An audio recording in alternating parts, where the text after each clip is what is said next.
इस अवसर पर हमें बहुत ही स्पष्ट रूप से यह समझकर चलना पड़ेगा कि स्वतंत्रता स्वच्छंदता नहीं। स्वतंत्रता एक बहुत ही उत्तरदायी शब्द है जिसमें स्व का तंत्र है, अपने आप को अनुशासन में रखना है, न कि हम किसी और के द्वारा अनुशासित होने जा रहे हैं। भारतीय दर्शन की दृष्टि से देखें तो मनुष्य सदैव स्वतंत्र रहा है, उसका आत्मतत्व स्वतंत्र रहा है।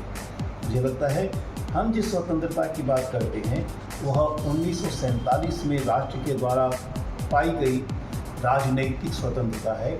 हम राजनैतिक दृष्टि से स्वतंत्र हुए हैं, लेकिन अभी भी मुझे लगता है कि हमें तुझे मिर्ची लगे तो मैं क्या करूं, इस भाव से निकलना होगा और दूसरे के दर्द को अपना दर्द समझते हुए उसका साथ निभाना होगा।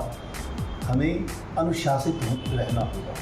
मैं एक बात बार बार कहा करता हूँ कि देखो, आवाज़ संगीत में भी है, आवाज़ शोर में भी है। अंतर क्या है? शोर की आवाज़ अनुशासनहीन है, इसलिए सुनने को मन नहीं करता है, लेकिन संगीत की आवाज़ 7 सुरों से अनुशासित है, इसलिए हम उसमें रस प्राप्त करते हैं। जीवन जब जब अनुशासित होगा वह संगीत बनेगा, अनुशासनहीन होगा स्वाभाविक है वह बाढ़ बनेगा, शोर बनेगा।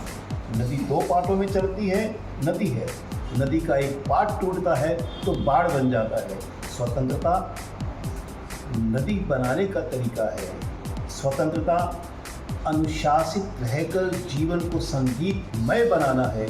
इसी भाव में हमें स्वतंत्रता को लेना चाहिए और स्वाभाविक है राष्ट्र के साथ जुड़कर राष्ट्र की प्रगति ही हमारा एक मुख्य लक्ष्य हो।